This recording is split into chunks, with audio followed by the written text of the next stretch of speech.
Sandali lang ma'am, kukunin lang namin ang mga gamit nyo. Wika sa akin ni Ana. Matamis din siyang ngumiti sa akin at nagbow sa harapan ko bago tuluyang umalis. Para saan naman ngayon? Nagtatakang tanong ko kay kuya. Just wait and see. Malamig na sagot niya sa akin at hindi man lang tumingin sa akin dahil busy siya sa kakatipas sa kanyang cellphone.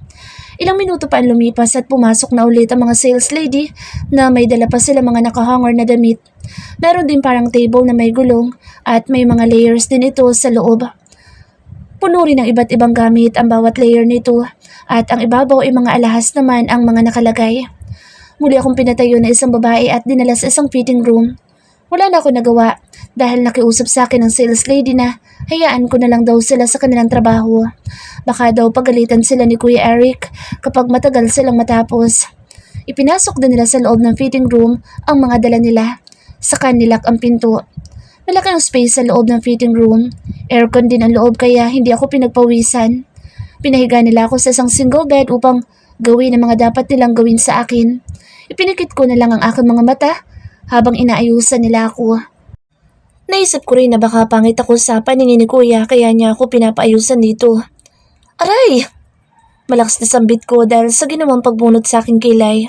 Hindi kasi ako nagbubunot ng kilay kaya hindi ako sanay. Masakit ang bawat pagbunot ng babae sa kilay ko. Ang hapdi! Reklamo ko pa dahil mahapdi talaga ang pakiramdam ko. Tiisin mo lang ma'am, makalat kasi ang buhok ng kilay mo kaya binabawasan ko. Sabi sa akin ng babae. Mabuti na lang at mabilis gumawa ang babae. Kaya mabilis din siyang natapos sa pag-aayos ng kilay kong makapal. Minasahi pa niya ang magkabilang kilay ko kaya medyo nakaginhawa doon ang pakiramdam ko. Maluha-luha pa ako pagkatapos niyang maayos ang aking kilay. Ano magagawa ko kung hindi ako marunong mag-ayos ng kilay? Wala namang pumupunan nito at hindi naman ako nagpupunta sa mga party para mag-ayos ng gusto. Ayan, ang ganda na ng kilay mo ma'am. Mas lalo ka tuloy gumanda ngayon dahil may shape na. Tuwang-tuwang babae na pinagmasdan ng mukha ko. Pinasukat din nila sa akin ang mga dala niyang sapatos at sandals. Medyo okay na ako sa matataas na sapatos dahil nasanay na rin ako kahit papaano. Lagi kasi akong binibilhan ni Nanay Jane ng mga sapatos na matataas ang heels, kaya nasanay na ako magsuot. Pinasuot din nila sa akin ang kulay pulang dress na labas ang kalahati ng hita ko. Maganda ang pagkakatahin ng dress dahil hindi kita ang cleavage ko kahit off-shoulder ang style niya.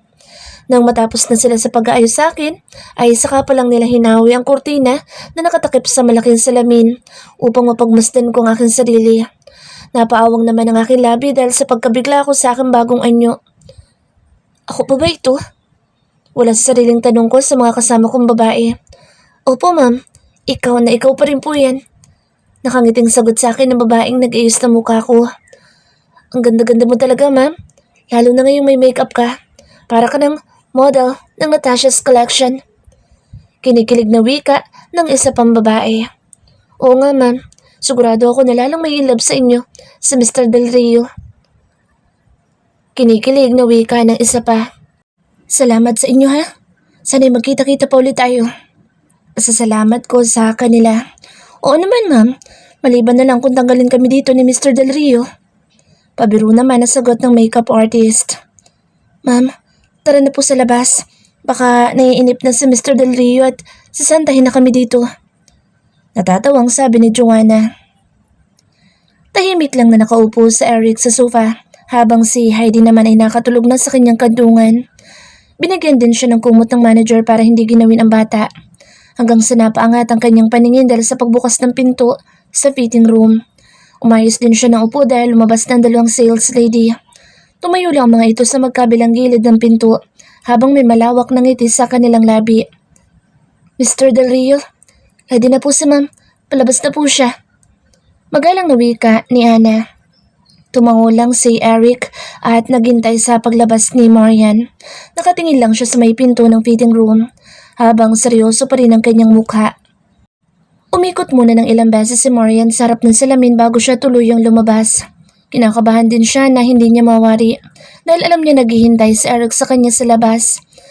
Dahan-dahan niyang inihakbang ang kanyang mga paa at nagtungo sa may pinto.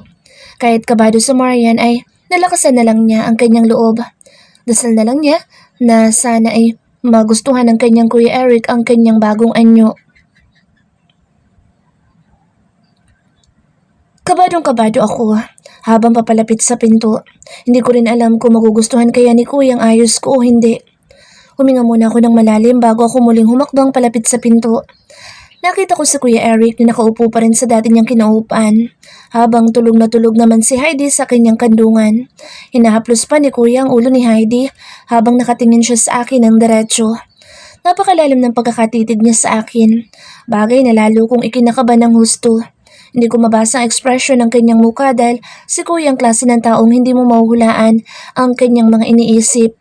Parang laging blanco ang kanyang emosyon at mas nangingibabaw sa kanyang kaanyuan ang kanyang pagiging malamig at matapang. Tumigil ako sa paglalakad dahil parang hindi ko kayang lumapit sa kanya dahil sa lalim ng mga titig niya sa akin. Nagbaba na rin ako ng aking paningin dahil hindi ko kayang salubungin ang malaagilan niyang mata. May galit kaya siya sa akin? Bakit ganun siyang makatingin? Perfect! Bigla ako napaangat ng mukha dahil sa narinig ko sinabi ni Kuya Eric. Diyos ko, bakit ba ganito ang lalaking ito? Ipinaglihi kaya siya sa sama ng loob kaya wala man lang kangiti-ngiti. Para ko mawawala ng ulirat kapag siya lagi ang kasama ko. Nakahinga na rin ako ng maluwag dahil nagustuhan niya ang ginawa sa akin ng mga empleyada niya. Wala ding mawawala ng trabaho sa kanila. Mr. Del Rio, ihahatid muna namin kayo sa inyong sasakyan. Ako na rin po mismo magbubuhat sa prinsesa ninyo. Alok ng manager kay Kuya Eric. Mabilis din niyang binuhat si Heidi mula sa pagkakahiga nito sa sofa. Ang tatlong babae naman ay may mga bitbit na shopping bag na sumunod sa manager. Naiwan ako nakatulala sa aking kinatatayuan dahil hindi ko maisip kung anong uri ng tao ng aking kinakapatid. Bakit niya hinayaan na ang manager pa ng Natasha's Collection na magbuhat kay Heidi? Let's go! Muli ako nagulat dahil sa boses ni Kuya Eric. Nagulat din ako dahil bigla na lang niyang hinawakan ang palad ko sa kanya inilagay sa kanyang braso. Ngumiti din siya sa akin at nakita ko rin ang pamumungay ng kanyang mga mata na tumitig sa akin. Totoo ba yun? Ano kayang nakain ito at biglang ngumiti? Hindi kaya napasma na sa tagal niyang nakaupo kanina? Tanong ko sa aking isipan. Hindi ko talaga alam kung ano ugali ni Kuya. Parang babae na may regla na sala sa init at sala sa lamig. Pinagtitinginan din kami ng mga tao habang magkasabay kami naglalakad palabas ng mall. Nagbaba din ako ng paningin dahil nahihiya ako sa mga tao. Chin up, ikinahihiya mo ba akong kasama? Pabulong na wika sa akin ni Kuya. Heto na naman siya. Bakit ba ang hilig niyang bumulong? Nawawala ako sa tamang huwisyo sa totoo lang. Nalangap ko rin ang mabango niyang hininga dahil bigla ako napalingon sa kanya. Ang bango ng hininga niya. Nahiya tuloy ako. Baka panis na laway ko ngayon dahil sa tagal kong nakapikit at nakatikom ang bibig kanina. Baka may himatay si Kuya kapag nalanghap niyang hininga ko. Dapat pala nag-toothbrush muna ako kanina bago lumabas. Marian? Pagtawag sa akin ni Kuya Eric. Of course not. Maagap na sagot ko. Pinagtitinginan kasi tayo ng mga tao. Baka mami may kumuha ng picture natin dito at i-upload sa social media. Dagdag ko pa. Totoo naman na iyon ang iniisip ko. Si Kuya din na maapektuhan kapag may nagpakalat ng fake news. Hayaan mo sila. Hindi sila makapipigil sa mga gusto natin gawin sa mga buhay natin. Wika naman ni Kuya Eric sa akin. Uli ako napatingin sa kanya dahil sa tinuran niya. Iba kasi ang pagkakaintindi ko ng sinabi niya. Parang may something. Pagdating namin sa kotse ay inilalayan pa niya akong makapasok sa loob bago siya sumakay. Sandali Kuya, nasan si Heidi? Tanong ko kay Kuya Eric. Wala kasi si Heidi dito sa loob ng sakyan at iba na rin pala ang sinakyan namin ngayon. Nagulat pa ako dahil biglang tumaas ang harang sa pagitan namin at ng driver. Nasa van, kasama nila tita. Bali walang sagot ni Kuya sa akin. Bakit hindi tayo doon sumakay? Nagtatakang tanong ko. Hindi ko rin mahulaan ang mga nais gawin ni Kuya dahil wala naman ako makitang emosyon sa kanyang mukha. May pupuntahan tayo. Walang ganang sagot sa akin ni Kuya. Nasa labas ng bintana rin ang kanyang paningin at hindi man lang ako tinapunan ng tingin dito sa aking kinauupan. Saan? Nagtatakang tanong ko. May pupuntahan daw kami pero hindi man niya sinabi sa akin ng maaga. Malalaman mo rin mamaya. Sagot niya sa akin. Hindi pa rin siya bumabaling sa akin at nasa labas lang ng bintana ang kanyang paningin. Nanahimik na lang ako dahil natatakot na rin ako kay Kuya. Napakaseryoso na kasi ng mukha niya. Kitang-kita ko rin ang pagkunot ng kanyang noo at pag-ikting ng kanyang panga. Pati ang lalamunan niya ay nakita ko rin na tila umalon dahil sa kanyang sunod-sunod na paglunok. Ano kayang problema ni kuya? Naku, baka nakukulitan na siya sa akin. Patay ako nito kapag nagalit siya sa akin. Baka bigla na lang niya ipatigil ang kotse at itulak akong palabas. Halos isang oras din ay tinakbo ng kotse ang sinasakyan namin. Madilim na rin nang dumating kami sa aming pupuntahan. Nandito na tayo. Wika ni kuya sa akin. Wait here for a while. Sabi pa niya sa akin kaya tumango na lang ako bilang sagot. Agad din siyang pinabuksan ng kanyang driver ng pinto. Pagkalabas ni kuya ay isinara din niya ang pinto. Nakita kong kinausap niya ang kanyang mga tauhan. Mukhang seryoso din ang kanilang usapan dahil talagang nakatingin sa kanya ang mga tauhan niya. Nang matapos na sila sa pag-uusap ay binigyan pa siya ng baril ng isa niyang tauhan. Kitang-kita kong inilagay niya ito sa kanyang likod. Sa kanya isinuot ang black jacket na dala ng kanyang tauhan. At saka pa lang siya umikot sa kabilang pinto upang pagbuksan ako. Nasanay na rin akong makakita ng mga baril dahil araw-araw naman na nakikita ko may mga baril ang mga tauhan sa villa. Kaya naging normal na sa aking paningin ang lahat. Let's go. Wika niya sa akin na walang man lang kabuhay-buhay. Inilahad din niya ang kanyang palad sa aking harapan upang may makapitan ako. Bago ako bumaba, dahan-dahan naman akong kumilos at ibinaba ko ang aking isang paa. Kasunod naman ang isa pa. Hinawakan pa ni kuya ang ulo ko para siguro hindi ako mauntog sa may pinto ng kotse. Thank you kuya. Pasasalamat ko kay Kuya Eric habang nakangiti.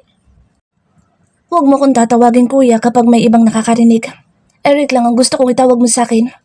Sabi sa akin ni Kuya Eric. Ayaw pala niyang tinatawag ko siyang kuya pero malayong matanda naman siya sa akin. Kaya dapat lang natawagin ko siyang kuya dahil kuya ko naman talaga siya. Nasanay na kasi ako kuya. Sabi ko pa, tara na, ang dami mo pang sinasabi. Basta sundin mo na lang ang gusto ko para wala tayong problema ang dalawa. Wika niya sa akin. Hinila na rin niya ang aking kamay. Sa kanya ko hinawakan sa aking bewang. Napaliyad naman ako dahil sa kuryenteng dumadaloy sa aking katawan. Hindi ko rin alam kung bakit lagi na lang akong nakukuryente sa tuwing nakahawak sa akin si kuya. Ang weird. Magkasama kami pumasok ni Kuya Eric sa isang mamahaling restaurant. Nagtataka din ako kung bakit dito niya ako dinala. Ang dami namang restaurant na malapit lang. Bakit dito pa sa napakalayo kami kakain na dalawa? Good evening, Mr. Del Rio. This way, please. Wika ng manager ng restaurant na sumalubong sa amin habang nakalahad ang kanyang palad sa dadaanan namin. Tumango lang si kuya bilang pagtugon sa sinabi ng manager. Hindi rin siya nagpasalamat man lang.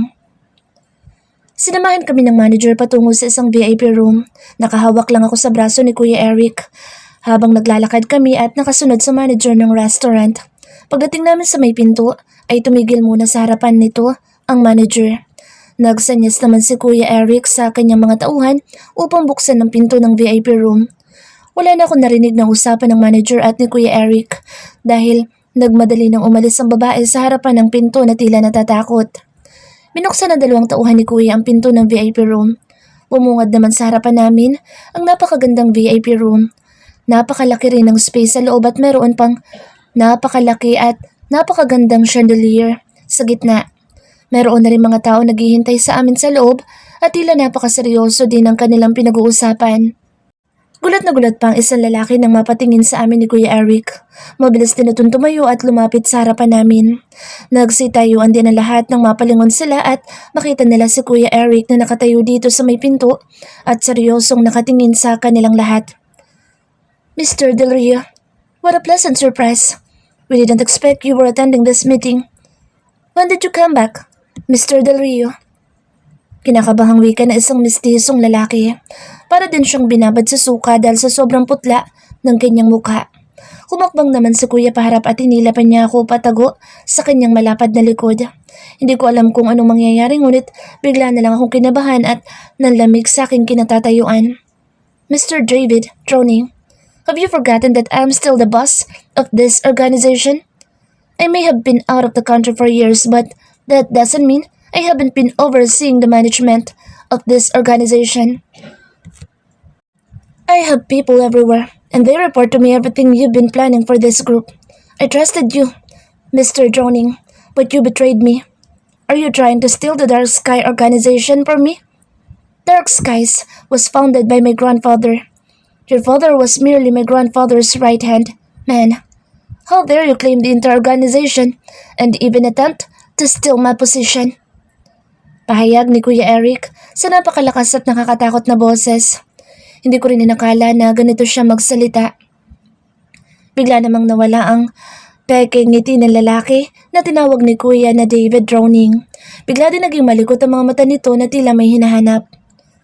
I don't know what you're talking about, Mr. Del Rio. Sagot pa ng lalaki. You think I'm stupid, Mr. Drowning? Tanong ni Kuya sa lalaki sa nakakatakot niyang boses. Bigla ko nanginig sa takot dahil sa mga narinig ko.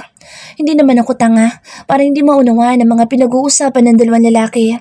Hindi ako makapaniwala na isa palang boss ng Dark Skies si Kuya Eric. Matagal ko nang naririnig ang Dark Skies Organization, ngunit hindi ko inakala na ang pamilyang tumutulong sa akin ang nagmamay-ari nito. Men! Halos mapatalon ako sa likuran ni Kuya Eric dahil sa malakas niyang boses. Bigla namang nagsipasok ang kanyang mga tauhan at may mga dala na rin silang mga armas. Napakadami na rin niyang tao na pumasok samantalang 4 lang ang kasama namin. Panglima, ang driver namin ni Kuya. Sa takot ko sa mga pwedeng mangyari ay bigla ko nilang niyakap si Kuya mula sa kanyang likuran. Inilubog ko rin ang aking mukha sa kanyang malapad na likod upang hindi ko makita ang gagawin ng kanyang mga tauhan. Ngunit nagulat ako dahil hinila ko ni Kuya sa kanyang harapan at sa kanyang dibdib niya ako pinaharap. Niyakap din niya ako dahil para na ako nangihina sa sobrang takot. It's okay, honey. Everything is under control. Pabulong na wika sa akin ni Kuya. Hindi ko na rin pinansin ang sinabi niya dahil sa takot. You know what to do. Narinig ko pang sabi ni Kuya sa kanyang mga tauhan, sa kanya ko dinala palabas ng VIP room. Marian, you can open your eyes now. Wala ka nang dapat na ikatakot.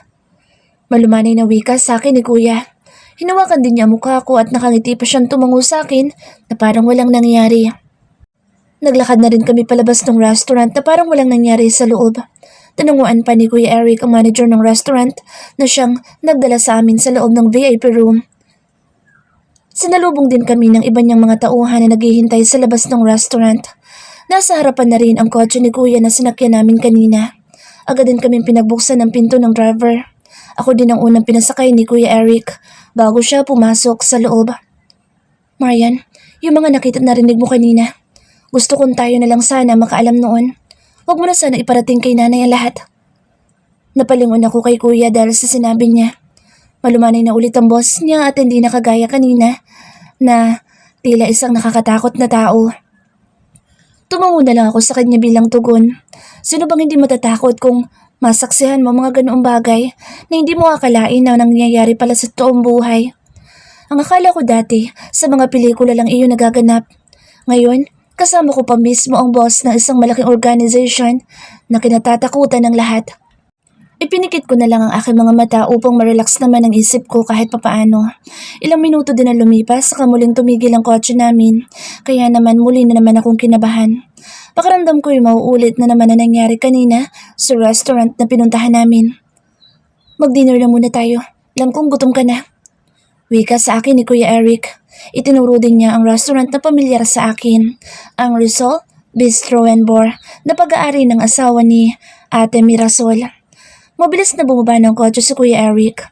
Matapos siyang pagbuksan ng kanyang driver, inayos ko muna ang aking sarili. Dahil sa nangyari kanina ay hindi ko na alam kung maayos pa bang makeup ko.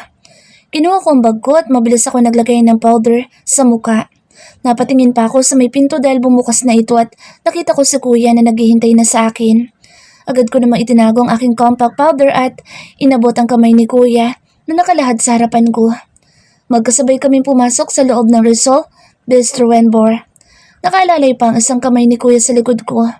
Bagay naman na ikinainit ng pakiramdam ko.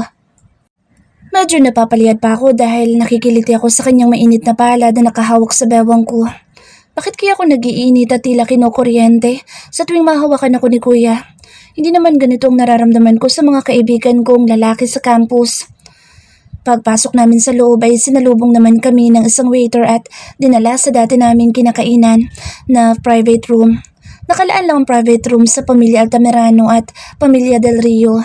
Walang sinumang pwedeng pumasok sa room na ito na hindi kapamilya ni Kuya Reggie. Ipinaghila pa ako ng upuan ni Kuya Eric at inalalayan pa ako maupo na tila bata. Kinuha din niya ang isang bouquet ng bulaklak na nasa gitna ng table namin at nakangiting inabot sa akin. For you, Marian. Wika niya kasabay ng paglalagay niya ng bulaklak sa harapan ko. Wala na ako nagawa kung hindi ang yakapin ng bouquet. Napakaganda din ito at puro mamahaling uri ng bulaklak ang ginamit nila. Hinaplos ko muna ang mga bulaklak, saka ako inamoy. Ang bango? Thank you, Kuya. Pasalamat ko sa kanya. Nahiya din ako ngumiti sa kanya. Di ba't sinabi ko na sa iyo na Eric lang ang itawag mo sa akin? Para nagtatampo na wika niya. Nakakahiya naman po ko. Eric. Alanganin na sagot ko. Hindi kasi ako comfortable na tawagin lang siya sa kanyang pangalan. 8 years din ang tanda sa akin ni Kuya kaya nakakailang talaga. Sa dinner ang pagkain namin. Una inilagay nila ay ang complimentary bread basket sa harapan namin. Ganoon din ang ice bucket na may kasamang red wine. Binigyan din nila kami ng tubig at tagasang shot kami ng champagne. Si Kuya Eric din na naglagay ng garlic bread sa plato ko gamit ang tong. Thank you. Nahihiyang pasasalamat ko. Ibinalik ko ulit sa ibabaw ng table ang hawak kong bouquet para makakain ako ng maayos. First course, ang homemade nilang creamy mushroom soup. Ang sarap nito, promise. Isa ito sa mga pinakagusto kong soup dito sa Results. Tahimik lang kaming kumain ni Kuya Eric habang nagsusulyapan paminsan-minsan. Pagkatapos namin maubos ang aming soup ay agad naman na kinuha ng waiter ang aming mga kinainan. Maya-maya pa ay dumating naman ang second course. Nagulat pa ako dahil foie gras ang inilagay sa harapan namin. Napakamahal ng pagkain na ito. Exclusive lang ito sa mga French restaurant at dito sa Rizal. May kasama din na peach na nahiwa ng maninipis ang foie gras. Binuksan din ng waiter ang wine at sinalinan muna niya ang baso ko bago ang baso ni Kuya. Agad naman na kinuha ni Kuya ang kanyang wine glass at inilapit sa akin. Kaya kinuha ko rin ang baso ko para makipag-cheers sa kanya. Dahan-dahan kong idinikit sa baso niya ang hawak kong baso hanggang lumika ito ng sound. Ngumiti pa si Kuya sa akin ngunit wala man lang sinabi kahit isang salita. Binaliwala ko na lang si Kuya. Ayokong ako ang mauna na magsalita.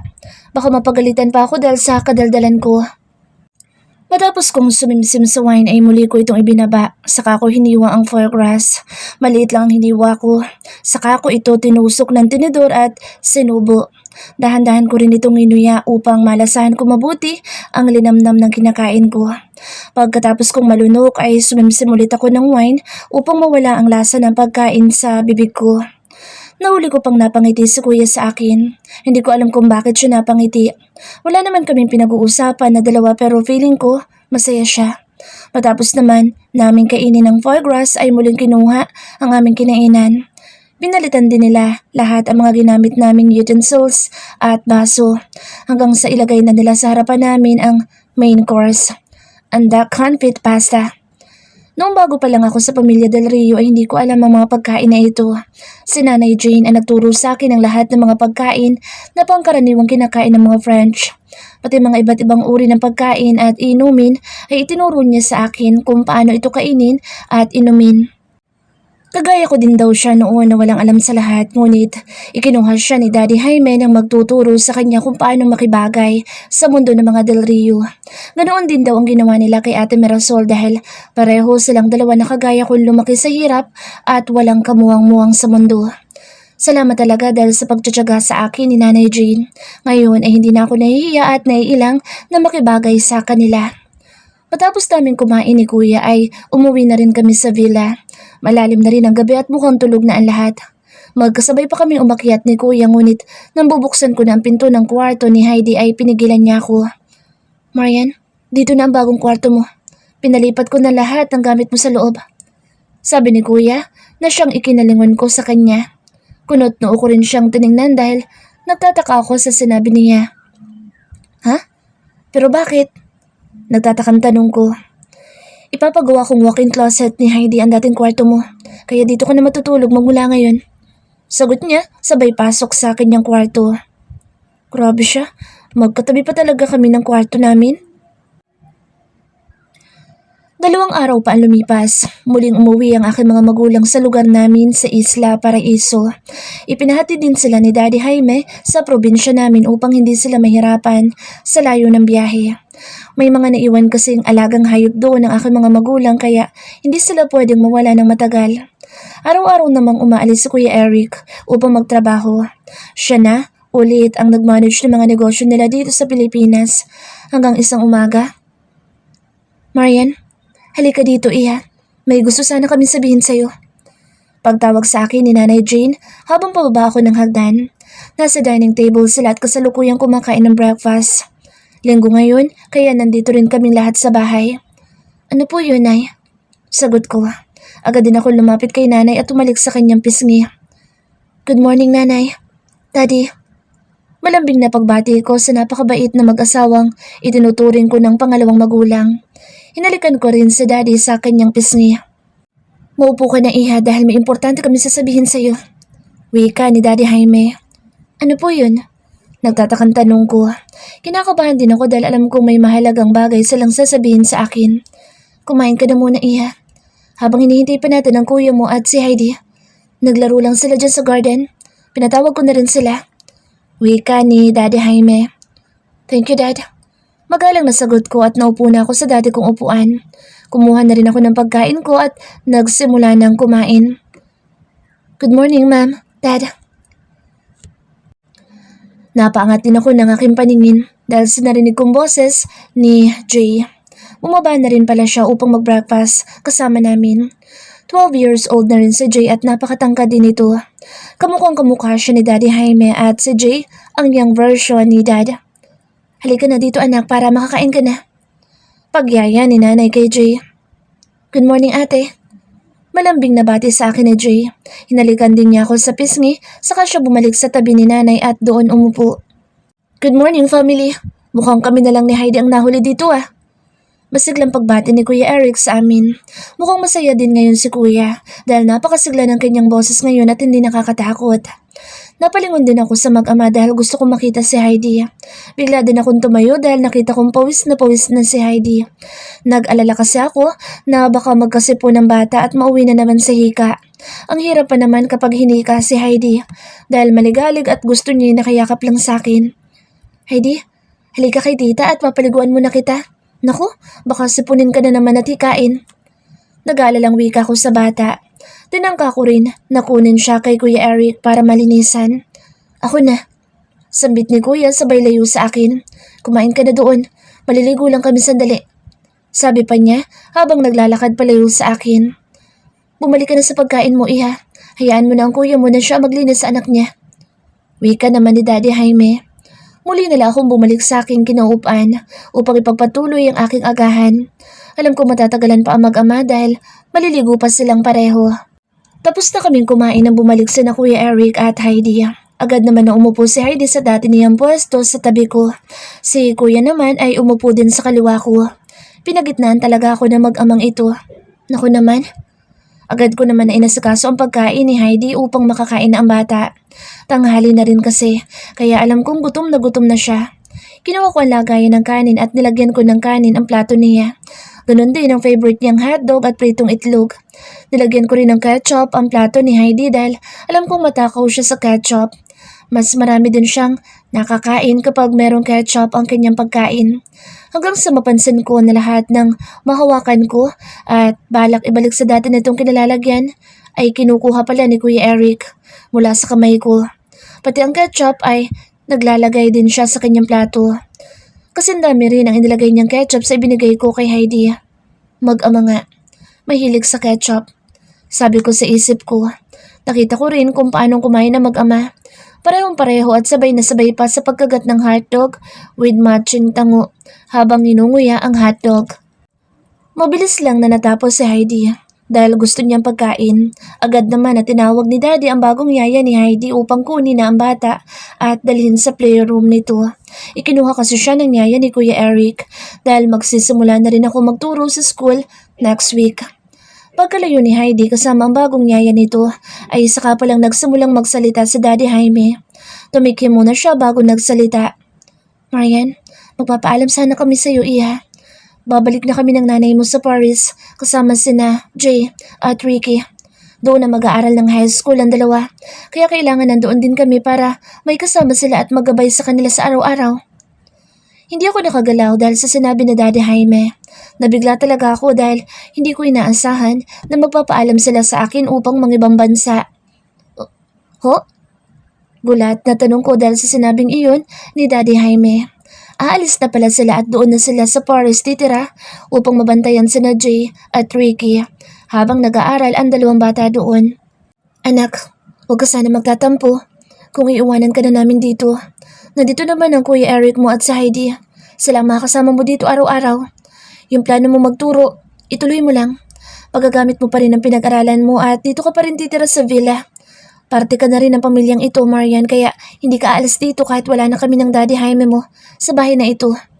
Uuwi din naman kami dito ng madalas para madalaw kayo pero saglit nga lang. Wika naman sa akin ni Nanay Jane. Bakas din sa mukha niya lungkot. Ngunit kailangan niya itong gawin para sa anak niyang bunso at apong si Ricky, ang panganay na anak ni Ate Mirasol. Nay, Dad, okay lang po. Magkikita pa rin naman po tayo pero mamimiss ko po kayo. Sagot ko ngunit hindi ko napigilan ang luhang umago sa aking mga mata. Isipin ko pa lang, nalalayo na sila sa akin ay parang nadudurog na ang puso ko. Don't cry, Iha. Dadalaw naman kami ng madalas dito. Magkikita-kita pa rin tayo. Pagpapatatag sa akin ni Daddy Jaime. Marian, huwag ka nang malungkot. Nandito naman kami ni Heidi. Hindi ka mag-isa dito. Malapit lang din ang bahay ng Ate Mirasol mo. Pwede mo silang madalaw-dalaw doon anytime. Wika ni Kuya Eric. Hinaplos din niya ang likod ko upang tumigil ako sa pag-iyak. Tumango ako.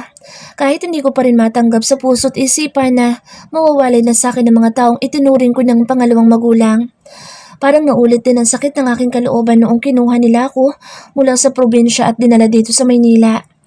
Ang tagal ko na rin nag-adjust noon dahil unang beses kong malalayo sa aking mga magulang. Si Nanay Jane at Ate Mirasol lang ang kakilala ko dito sa Maynila noon. Sila din ang tumulong sa akin upang malampasan ko ang sakit ng pangungulila sa aking mga magulang. Umalis ng bansa sina Nanay at Daddy kasama sina Jay at Ricky. Kagaya ng inaasahan, naiwan nga kaming tatlo ni na Kuya Eric at Heidi sa villa. Nakakapanibago din ang buhay na walang Nanay Jane at Daddy Jaime nakasama sa bahay. Mabuti na lang at magsisimula na rin ang klase kaya hindi ako gaanong mangungulila sa kanila. Meron akong ibang pagkakaabalahan, maliban sa pagiging guardian kay Heidi. Si Kuya Eric naman ay mayroong meeting sa Boracay kasama ang kanyang mga bagong investors. 3 araw ang paalam niya sa akin kaya dadalawa lang kami ni Heidi dito sa villa. Kahit wala si Kuya dito ay safe na safe pa rin kami ni Heidi dahil napakadami bodyguard ang kasakasama namin araw-araw kahit saan kami magpunta. 2 linggo na rin ako nagtuturo sa St. Benedict School. Madali naman ako nakapag-adjust sa bago kong mundo. May mga kaibigan na rin ako dito ng mga co-teachers ko. Hatid sundo rin ako ng driver at ng bodyguard ni Kuya Eric. Si Kuya mismo ang may gustong ipahatid sundo ako para daw hindi ako mahirapan sa pag-commute. Hindi naman ako isang Del Rio na kailangang ihatid sundo at may bodyguard pero parang ganoon na ang labas ko. Ewan ko ba kay Kuya kung bakit napaka-overprotective sa akin. Hindi naman niya ako anak. Good morning, Teacher Marian. Napalingon ako dahil sa pagtawag sa akin ni Sir Michael. Kakababa ko pa lang sa kotse na nagatid sa akin ay sinalubong na niya kaagad ako. Kasamahan kong teacher si Sir Michael sa St. Benedict School. Isa siyang subject teacher sa grade 5 at grade 6. Samantalang hawak ko naman ang grade 3. Sir Michael, ikaw pala. Good morning. Nakangiting pagbati ko kay Sir Michael. Magkasabay na rin kami pumasok sa loob ng school, campus, habang nag-uusap.